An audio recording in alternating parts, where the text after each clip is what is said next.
Hello student, welcome back to the online session. I am Vivek Kwan Mato of Resent Academic team. So student, on the previous video, I have given you the concept of this chapter number 2, that is the part 2, Bismillah Khan, the Sahnai of Bismillah Khan, and we have covered almost 7 paragraphs and we will proceed from para 8.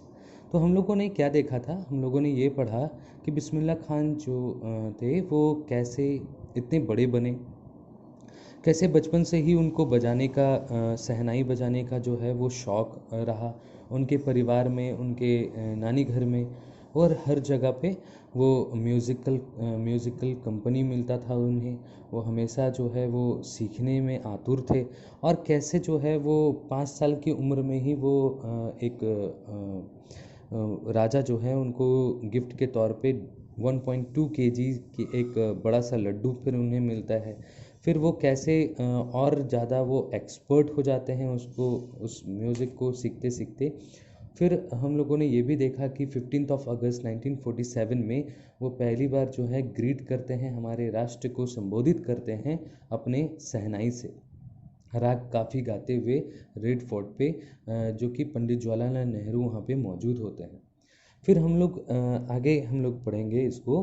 Para 8 में देखिए क्या कहते हैं कि Bismillah Khan has given many memorable performance both in India and abroad, कि उन्होंने बहुत सारे मेमोरेबल परफॉर्मेंस उन्होंने दिया जो कि हमेशा याद किया जाता है, इंडिया में भी और अब्रॉड में भी, मीन्स इंडिया के बाहर में भी।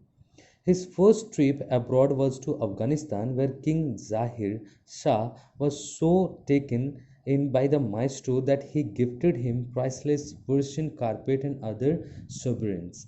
देखिए उसके बाद जो है वो बिस्मिल्लाह खान का पहला अब्रॉड ट्रिप कहाँ होता है, तो वो अफ़गानिस्तान में होता है, जहाँ पे जाकिर शाह जो वहाँ के राजा थे उन्होंने कई सारे जो है ना प्रीशियस गिफ्ट जो है उन्हें मिलता है, जैसे कि पर्शियन कारपेट जो कि बहुत ही महंगा आता है उन्हें गिफ्ट के तौर पे, और भी कई सारे अफ़गानिस्तान के कई सारे अमूल्य चीज़ें जो हैं उन्हें गिफ्ट के तौर पे दी जाती है। The king of Afghanistan was not the only one to be fascinated with Bismillah's music, और ना ही सिर्फ अफ़गानिस्तान के राजा बल्कि कई सारे लोग जो भी उन्हें सुनते थे उनके मन में, उनके दिल दिमाग में वो बैठ जाते थे, इतना अच्छा उनका म्यूज़िक होता था। फिल्म डायरेक्टर देखिए, फिल्म डायरेक्टर जो हमारे बॉलीवुड के विजय Bhatt was so impressed after hearing Bismillah play at a festival that he named a film after the instrument called गूंज उठी शहनाई। तो अब पीछे थोड़ी रहने वाले थे, बॉलीवुड वाले जो है वो भी जब उन्हें देखते हैं, जो विजय भट्ट एक डायरेक्टर होते हैं, फिल्म डायरेक्टर, वो इतना ज़्यादा इम्प्रेस हो जाते हैं कि उनके उस शहनाई के नाम से ही वो एक मूवी बना लेते हैं जिनका नाम है गूंज उठी शहनाई।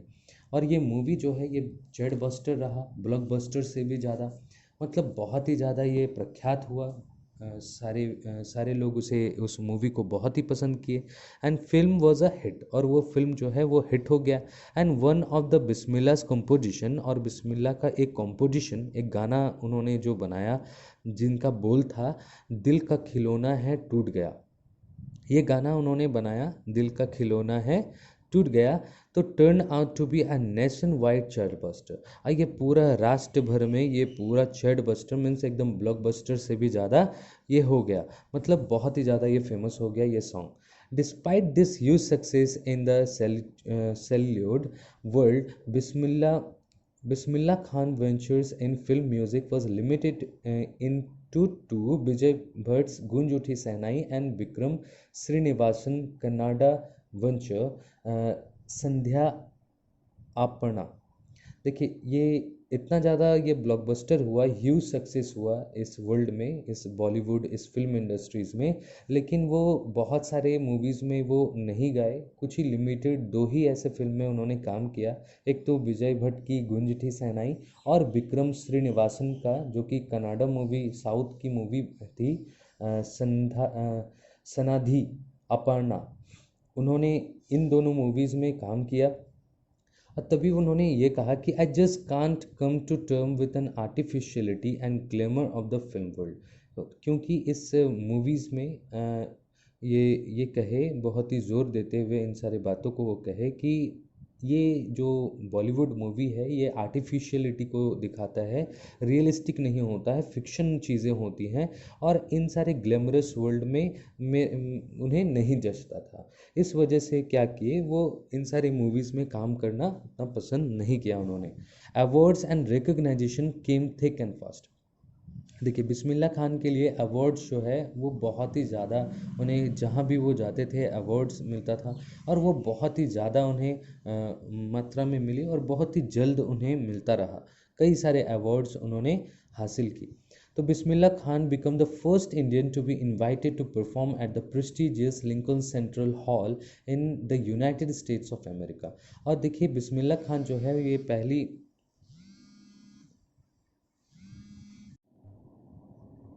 Bismillah Khan became the first Indian to be invited to perform at the prestigious Lincoln Central Hall in the United States of America। देखिए बिस्मिल्लाह खान पहले ऐसे भारतीय बने जिनको इनविटेशन जो है आगे से मिली परफॉर्म करने के लिए। कहाँ पे? प्रेस्टिजियस लिंकन सेंट्रल हॉल में, जो कि कहाँ पे स्थित है? यूनाइटेड स्टेट ऑफ अमेरिका में। He also took part in world expositions in Montreal, in the Cannes art festival and in the Osaka trade fair. तो इन सारे जगह पे भी उन्होंने पार्टिसिपेट किया, वहाँ पे परफॉर्म किया। So well known did he become the internationally that an auditorium in Tehran was named after him. और ये इतने रिनॉन्ड, इतने मतलब प्रख्यात हो गए, सारे जगह पे इतने फेमस हो गए कि उनके नाम से तो एक तेहरान ऑडिटोरियम भी दे दिया गया। जैसे ए बी डिविलियर्स इतना अभी फेमस हो चुके हैं कि बेंगलोर में उनका एक रोड पे एक नाम ही हो गया, ए बी डिविलियर्स रोड। तो वैसा ही ये इतने ज़्यादा रिनोन्ड हो गए कि वहाँ के तेहरान एक ऑडिटोरियम जो था, वहाँ पे उनका नाम जो है वो दर्ज किया गया, तेहरान मॉस्क्यू उस्ताद बिस्मिल्लाह खान। ठीक है। फिर देखिए नेशनल अवार्ड, उनको कई सारे नेशनल अवार्ड से सम्मानित किया गया। National award like the Padmashri, the Padma Bhushan and the Padma Vibhushan were conferred on him. तो ये सारे जो है चीज़ों से सम्मानित किया गया नेशनल अवार्ड से। ये टॉप मोस्ट अवार्ड्स हैं हमारे भारत का। तो इन सारे टॉप मोस्ट अवार्ड से वो नवाजे गए। In 2001 Ustad Bismillah Khan was awarded highest civilian award. और सबसे बड़ा जो हमारा सिविलियन अवार्ड है भारत का, द भारत रत्न। तो Bharat Ratna with the converted award resting on his chest and his eye glinting with rare happiness he said. और ये जब उनको मिला, वो अवार्ड लेके जब उनको मिला और उनकी आंखों में जो वो चमक थी, जो खुशी थी, वो बयां करते हुए वो कहते हैं कि all I would like to say is teach your children music. और वो ये सिर्फ कहते हैं कि सारे बच्चों को, जितने भी लोग हैं उन लोगों से वो कहते हैं कि बच्चों को ज़रूर म्यूज़िक सिखाए। That is Hindustan richest tradition, even the west is now coming to learn our music.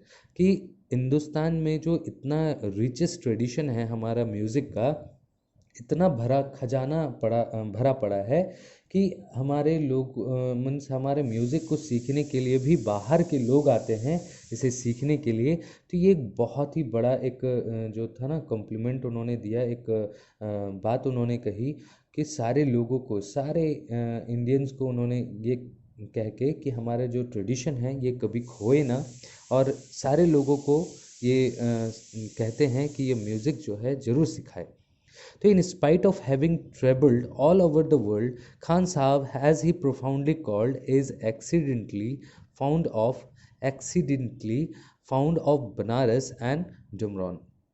तो देखिए इतना बाहर घूम, पूरा देश विदेश का दौरा करते हुए भी खान साहब जो है हमेशा ही fondly called and accidentally found of Banaras and Dumraon, कि वो हमेशा जो है ना किसकी तलाश में रहते थे? बनारस और डुमरॉन की, जो कि उनका मतलब घर था। And they remain for him the most wonderful town of the world. और वो विश्व का सबसे वंडरफुल टाउन उसके मीन्स उनके लिए था, और हमेशा ही वो डुमरॉन और बनारस की यादों में खोए रहते थे। A student of his once wanted him to head a Sahnai school in the USA. एक स्टूडेंट था उनका जो कि यूएसए में स्थित थे। तो वहाँ के वो क्या कहते थे कि उनको ऑफ़र मिला था कि वहाँ पे वो एक स्कूल चलाए सहनाई बजाने की, वहाँ पे सिखाने के लिए एक स्कूल चलाए जो कि यूएसए में था। And the student promise to recreate the atmosphere of Banaras by replicating the temples there. और वो ये कहते हैं, वो स्टूडेंट ये कहा कि अगर आप यहाँ पे रहोगे तो मैं वैसा ही बनारस जैसा माहौल में क्रिएट कर दूंगा, एटमॉस्फेयर में बिल्ड कर दूंगा, यहाँ पे टेम्पल्स वगैरह भी मैं बना दूंगा जैसा कि आप वहाँ पे देखते हैं। बट लेकिन उनका खान साहब का क्या जवाब था कि but Khan Sahab asked him if he would be able to transport river Ganga as well, कि क्या क्या तुम रिवर गंगा को भी यहाँ पे ट्रांसपोर्ट कर पाओगे, यहाँ पे ले आ पाओगे, क्योंकि रिवर गंगा से भी उनका अटैचमेंट बहुत ही इमोशनली था। तो later he is remembered to have said, that is why whenever I am in foreign countries I kept yearning to see Hindustan। और वो ये कहते हैं कि जब भी मैं फॉरेन कंट्रीज़ में रहा, जब भी मैं विदेश में रहा, दूर रहा, तो मैं हमेशा हिंदुस्तान को मिस करता था, मैं हमेशा चाहता था हिंदुस्तान में आने की। वाइल इन मुंबई, जब मैं मुंबई में जबकि मैं मुंबई में जब रहता था तब भी मैं यही सोचता था कि मैं बनारस मैं चला जाऊं और उस होली रिवर, उस पवित्र गंगा माँ के सामने मैं मौजूद रहूं, वहाँ पे मैं बजाऊं, कुछ म्यूज़िक क्रिएट करूं। And while in Banaras I miss the unique मट्ठा ऑफ डिमरन। और जब मैं बनारस में होता था तब मैं किसे मिस करता था, तो डिमरॉन की उस मट्ठे को, जो कि बहुत ही यूनिक हुआ करता था। वैसा टेस्ट जो है वो कहीं पे भी मौजूद नहीं होता था। मतलब ये कितना डाउन टू अर्थ थे, कितना ये सॉइल से अटैच थे, अपने ट्रेडिशन से अटैच थे, इन सारी बातों से हम लोग जान सकते हैं। तो Ustad Bismillah Khan's life is perfect example of the rich culture heritage of India, one that effortlessly accept that a devoted Muslim like him can very naturally play the Sahnai every morning at the Kashi Vishwanath temple. और आप ये भारत जो है कितना rich है, हमारे tradition कितने rich हैं, इस बात से हम लोग जान सकते हैं कि ये एक मुस्लिम होते हुए भी, एक डिवोटेड मुस्लिम, बहुत ही डिवोटेड होके वो मतलब हर चीज़ को वो करते थे। और वो सहनाई को वैसा ही दिल से, लगन से, मन से वो कैसे वो काशी विश्वनाथ मंदिर के सामने एक मुस्लिम होते हुए भी वो बजाते थे, क्योंकि ये भारत उनको पसंद था। ना ही वो एक कास्ट के थे, ना ही एक कोई समुदाय के थे, ये बल्कि पूरे भारत के थे। इसीलिए उनका जब देहांत होता है तब हमारा जो इंडियन गवर्नमेंट है, एक दिन का जो है वो छुट्टी भी दिया जाता है उसके लिए। और उनकी मृत्यु जो है वो 21 अगस्त 2006 को हो जाती है। और हम लोगों ने एक जेम्स उस समय एक खो दिया।